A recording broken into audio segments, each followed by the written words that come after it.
ओम शांति। समस्त ईश्वरीय अनुरागी श्रेष्ठ आत्मा मानंकु हृदयर सहित शुभेच्छा शुभ अभिनंदन जनाई आजिर प्रभु चिंतनर आलोचना को मु समस्तंकु स्वागत जनाउछि।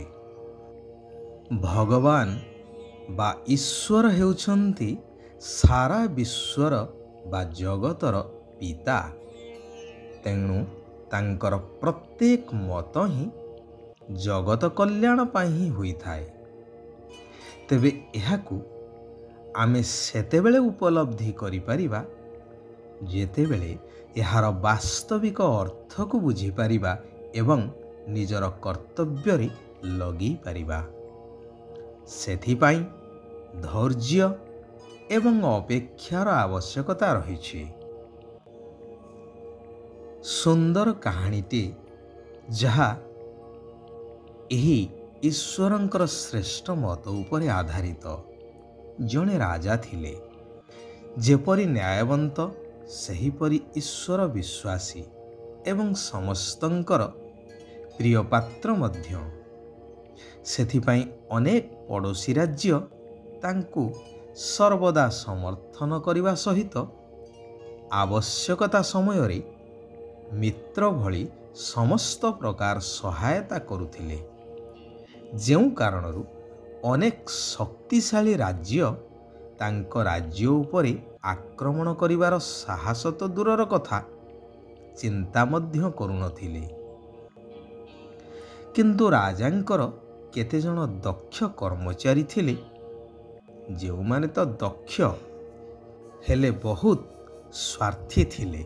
तेणु सर्वदा निज कथा को प्राधान्य देवा पाई चाहूथिले एवं ताहा कौनसी कारणवशत होई न पारिले असंतुष्ट रहुथिले।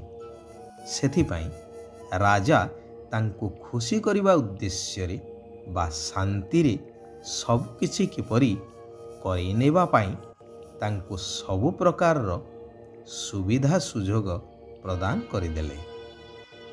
एहार फायदा नहीं से माने धीरे धीरे राजांको उपरे हावी हेबाकु लागिले एवं मंत्रणा कले कि किपरि राजांको ठारू एई राजगादी को छड़े नेबार। सेथिपाई योजना मध्य प्रस्तुत कले कि निशार्धरे राजांको शयन कक्ष को जाई तांकु निभृतरे हत्या करी राज्य प्राप्त करिबा पाई।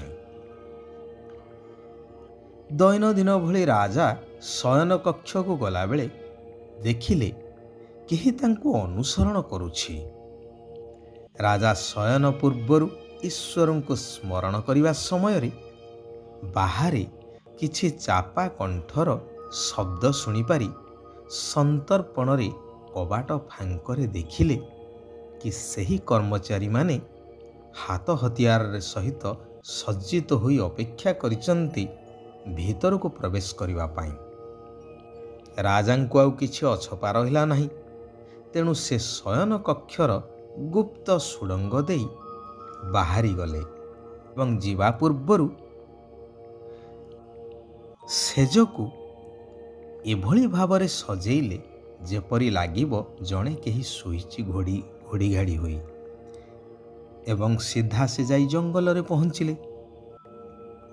एही कर्मचारी माने भीतरे पहुँची राजा शोइथिबार भाबी जणे परे जणे चोट परे चोट मारी सेही बिछड़ा को राताराति नहीं नई रे भसाई देले एवं भाबिले राजांकर काम शेष। परदिन राजा निखोज होई जिबार खबर प्रचारित होई गला एवं राजा न मिलिबा पर्यंत एमाने चक्रांत करी राजसिंहासन संभाळिबार दायित्व को नहीं गले। सेपटे राजा अन्य एक पड़ोसी मित्र राज्य रे पहुंची सबु कथा कही सेठारे रहिबाकु लागिले। से राज्य मध्य एई न्यायवंत राजांकर सुपरामर्शक्रमे आहुरी समृद्ध हेबाकु लागिला। किछि दिन बीतीगला। ରାଜା ନଥିବାର ଜାଣିପାରି ଶକ୍ତିଶାଳୀ ଶତ୍ରୁ ରାଜା ଆକ୍ରମଣ କରି ତଥାକଥିତ ସେହି କର୍ମଚାରୀମାନଙ୍କୁ ହତ୍ୟା କଲେ ଏବଂ ସେ ରାଜ୍ୟକୁ ଅଧିକାର କରିନେଲେ। ରାଜା ଏହି ସମ୍ବାଦ ପାଇବା ପରେ ସମସ୍ତ ମିତ୍ର ରାଜାଙ୍କ ସହଯୋଗରେ ଶତ୍ରୁ ରାଜା ଉପରେ ଆକ୍ରମଣ କରି ନିଜ ରାଜ୍ୟକୁ ମୁକୁଳେଇଲେ। ଶତ୍ରୁ ରାଜା ନିଜର ଭୁଲ ବୁଝି ଅନୁତପ୍ତ ହେଲେ ଓ ଏହି ରାଜ୍ୟର ପରମ ମିତ୍ର ପାଲଟିଗଲେ। ଏଥର ରାଜା ପୁନଃ ଆହୁରି ସମୃଦ୍ଧ ହୋଇ ରାଜ୍ୟ ଶାସନ କରିଚାଲିଲେ ନିଷ୍କଣ୍ଟକରେ। ଏତେ ସବୁ ଘଟଣା ଘଟିବା ପରେ ମଧ୍ୟ ପ୍ରତ୍ୟେକ କଥାରେ ରାଜା କହୁଥିଲେ, ଈଶ୍ୱରଙ୍କର ସେହି ମହାବାକ୍ୟକୁ ଦୋହରାଉଥିଲେ, ଯାହା ବିତିଗଲା ଭଲ, ଯାହା ହେଉଛି ଭଲ, ଆଗକୁ ଯାହା ହେବ ଈଶ୍ୱର ତାହା ଆହୁରି ଭଲ ପାଇଁ କରିବେ। ଏହା ମଧ୍ୟ ପ୍ରମାଣିତ ହୋଇଗଲା। ଯଦି ସେ କର୍ମଚାରୀଙ୍କୁ ସୁଯୋଗ ଦେଇନଥାନ୍ତେ, ଶତ୍ରୁ ରାଜା ତାଙ୍କ ସହାୟତାରେ ରାଜାଙ୍କୁ ହତ୍ୟା କରିଥାନ୍ତା। ତେଣୁ ଏହା ଭଲ ହେଲା। ସେ ମିତ୍ର ରାଜ୍ୟରେ ରହିବା ଦ୍ୱାରା ସେମାନଙ୍କର ଉନ୍ନତି କରାଇବା ସହିତ ନିଜର ସମ୍ପର୍କ ମଧ୍ୟ ଆହୁରି ମଜବୁତ କରାଇପାରିଲେ। ଏହା ମଧ୍ୟ ଭଲ ହେଲା। ଶେଷରେ ଶତ୍ରୁ ରାଜା ପରାଜିତ ହେଲେ ଏବଂ ସଦାକାଳ ପାଇଁ ମିତ୍ର ହୋଇଗଲେ। ଏହା ମଧ୍ୟ ଆହୁରି ଭଲ ହେଲା। ରାଜା ଏହାର ମହତ୍ତ୍ୱକୁ ବୁଝିଥିବାରୁ ଧୈର୍ଯ୍ୟ ଧରି ଏହାର ସମ୍ମୁଖୀନ କରିପାରିଲେ। ଠିକ୍ ସେହିଭଳି ଏବେ ଭଗବାନ କହୁଛନ୍ତି, ଏକମାତ୍ର ଈଶ୍ୱରଙ୍କର ମତ ହିଁ ଶ୍ରେଷ୍ଠ ମତ ଅଟେ। ଯେଉଁ ମତ ଉପରେ ଚାଲିଲେ ହିଁ ତୁମେମାନେ ସଚ୍ଚା ସୁନା ହୋଇଯିବ, ନିଷ୍କଣ୍ଟକ ହୋଇଯିବ। ଦୁନିଆର ଆଉ ସବୁ ମତ ଅସତ୍ୟ କରିଦେଇଥାନ୍ତି, କାରଣ ବର୍ତ୍ତମାନର ଦୁନିଆ କେବଳ ସ୍ୱାର୍ଥରେ ହିଁ ବନ୍ଧା।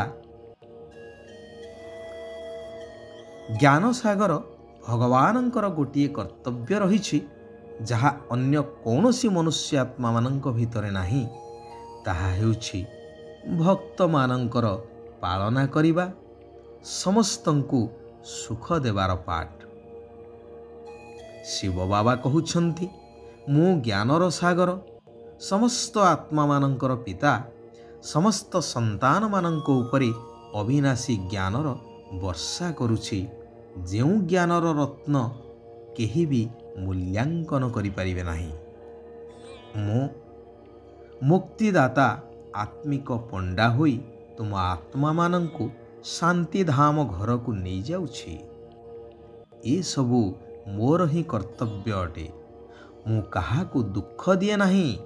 ସେଇଥିପାଇଁ ସମସ୍ତେ ମୋତେ ନୟନରେ ରଖିଥାନ୍ତି, ଅର୍ଥାତ୍ ଶ୍ରଦ୍ଧା କରିଥାନ୍ତି। ପାଞ୍ଚ ବିକାର ରୂପୀ ରାବଣ ମହାଶତ୍ରୁ ଦୁଃଖ ଦେଇଥାଏ।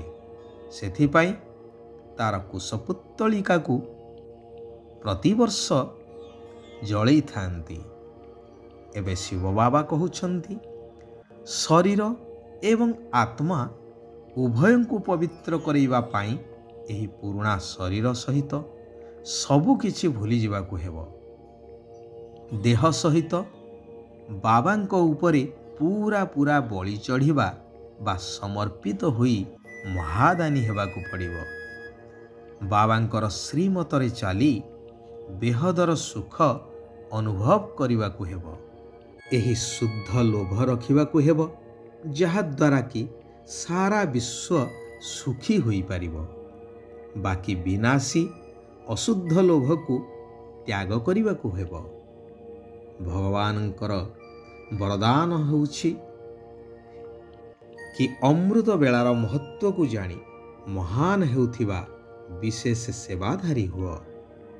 ସେବାଧାରୀ ଅର୍ଥାତ୍ ସର୍ବଦା ଆଖି ଖୋଲିବା ମାତ୍ରକେ ବାବାଙ୍କ ସାଥିରେ ରହି ବାବାଙ୍କ ସମାନ ସ୍ଥିତିର ଅନୁଭବ କରିପାରୁଥିବ। ଯେଉଁମାନଙ୍କୁ ଅମୃତ ବେଳା ବା ବ୍ରାହ୍ମ ମୁହୂର୍ତ୍ତର, ସଂକଳ୍ପର, ସମୟର ଏବଂ ସେବାର ମହତ୍ତ୍ୱ ଜଣାଅଛି, ସେହି ଆତ୍ମାମାନେ ନିଜେ ମଧ୍ୟ ମହାନ ହୋଇଥାନ୍ତି ଏବଂ ଅନ୍ୟମାନଙ୍କୁ ମଧ୍ୟ ମହାନ କରାଇବାର ସେବା କରିଥାନ୍ତି। ଜୀବନର ମହାନତା ହେଲା ସତ୍ୟତାର ଶକ୍ତି, ଯାହା ପାଖରେ ସବୁ ଆତ୍ମାମାନେ ଆପେ ଆପେ ମୁଣ୍ଡ ନୁଆଇଥାନ୍ତି। ଆଚ୍ଛା, ଓମ୍ ଶାନ୍ତି, ଓମ୍ ଶାନ୍ତି, ଓମ୍ ଶାନ୍ତି।